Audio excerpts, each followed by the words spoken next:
Hey everyone, welcome back to Dave's Shop. Hey, today we're going to be doing something kind of different. This is going to be a how-to. And this is something that I want to let you know right up front. I am not a plumber. So this is not a plumber's advice, but I've done this specific job multiple times, so I know how to do it. Thought maybe I'd show you how to do it and save yourself a few $100s at the same time. This particular toilet, one of the toilet bolts that holds it in place has deteriorated and rusted off. So what I've got to do is take the tank off and drain all the water out of it. And then once I get the tank off, I'm going to take it off and set it in the tub.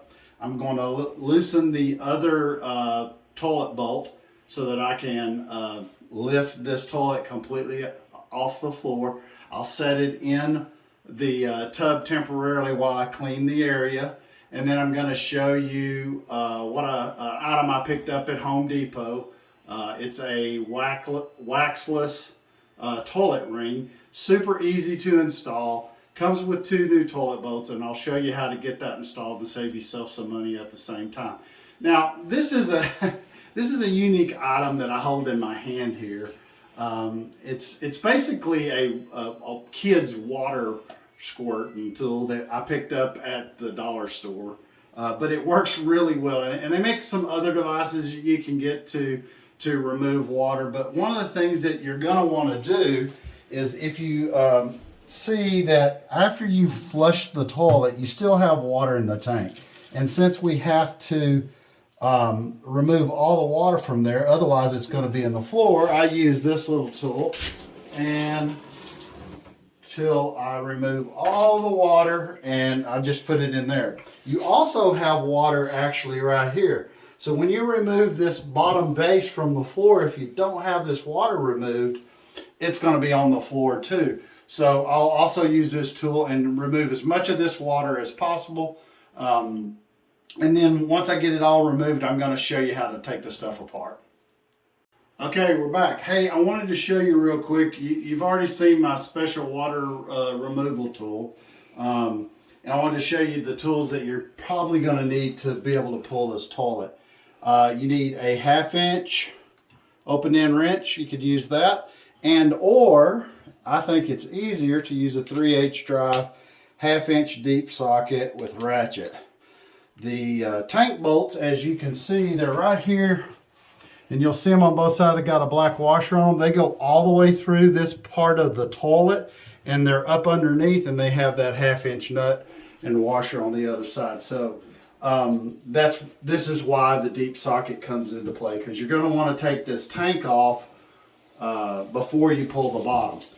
So one of the things I wanted to tell you is, like, this tool looks kind of strange, but and the trick I used here, let me just move this off, to remove the water. As you can see, there's no water in the tank, and I've taken all the water out of the toilet. So I want to let you know that this tool and that idea was not mine. It was taught to me by my father. So what I would like everyone to do today is, if your father taught you a trick like this that you still use today, put it in the comments. Let me know what the trick was that they showed you how to fix something, or a tool to use that you didn't think that you would ever use. This is one that I've begun to use a lot, never realized how much I would need to do that. So if your father gave you a tip like that, give me a thumbs up. Make sure you put something in the comments so I know. So as you can see here, all the water is removed. The one thing, and real important thing I want to show you here, this is the water supply line to the toilet. This is the cutoff valve. So make sure you have the water turned off before you start to remove anything. So what you're going to see next is, this is one of the nuts from this side of the tank bolt. I'm going to remove the other one on this side, so you can see it. Oh, just dropped it. I've got that off here. I wanted to show you. All you have to do is just reach underneath, and it lifts straight off. You then can see the water supply. You want to unscrew it. And it's just hand tight. So there's no special tool to remove this water supply line from the tank. Just unscrew it.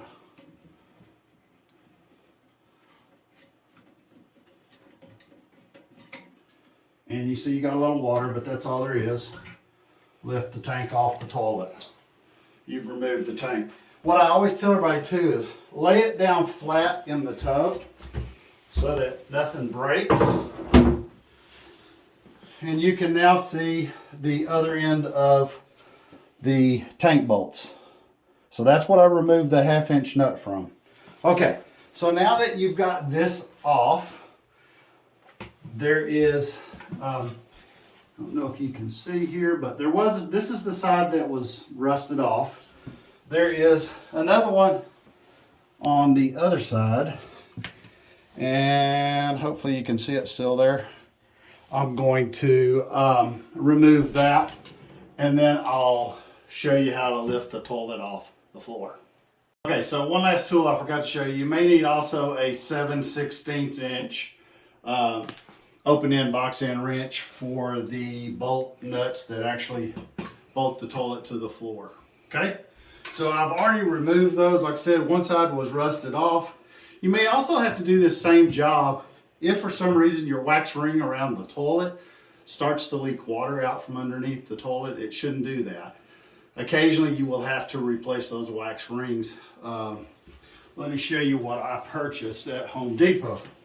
Now I've used this before and I really like it instead of using wax rings, just because it's so much cleaner and they work very well. Just to let you know, I'm not promoting this brand in any way. They're not sponsoring this video, but this just happens to be one I picked up at Home Depot today. And I did because it comes with the hardware that you need to bolt the toilet back to the floor. So this is a brand I use. So let me show you how I remove the toilet. So you want to make sure that you reach up under here and one hand in the front and just lift straight up, walk over, set it in the tub. Nothing's broke. And you can see this ring's been down a while, but you can see that this was a foam one, and it's, you know, kind of deteriorated. You might want to put some plastic gloves on if you're squeamish. You know, I always say you can wash your hands, but you know, everybody likes to do things differently. This is your flange that goes in the floor, and you can see this bolt. This one hadn't rusted off all the way, but it was pretty close. And let me get this one out.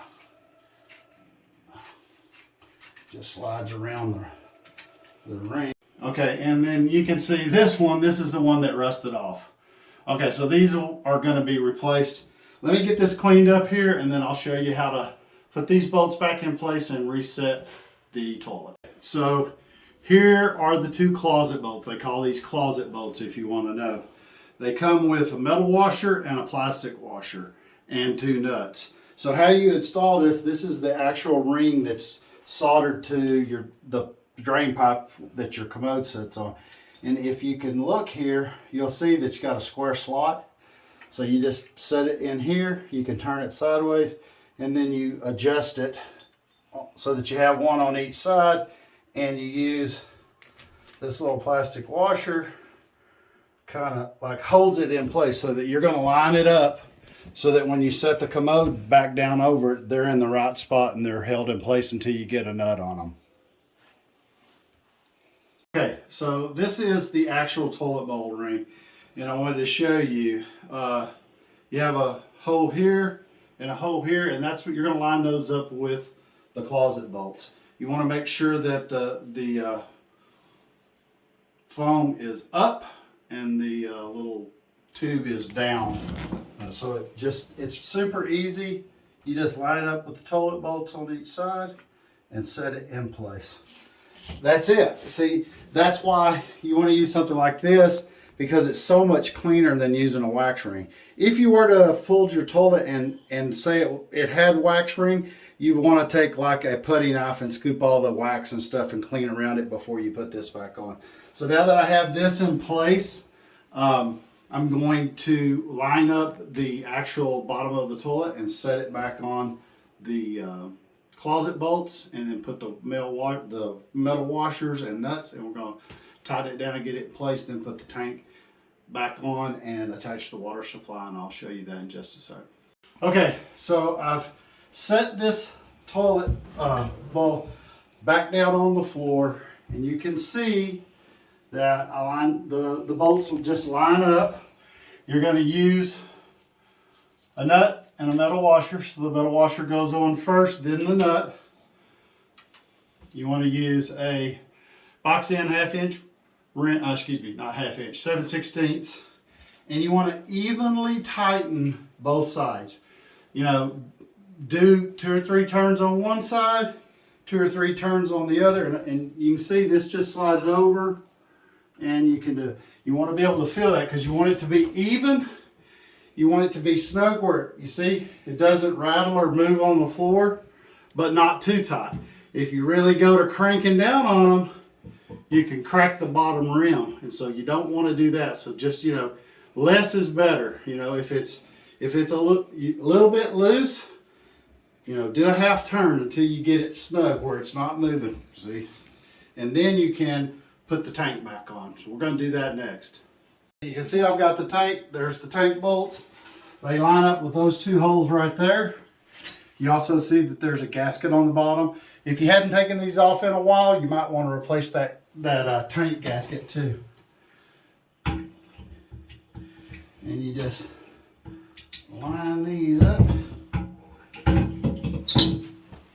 It's best to get back on these where I can see. There we go.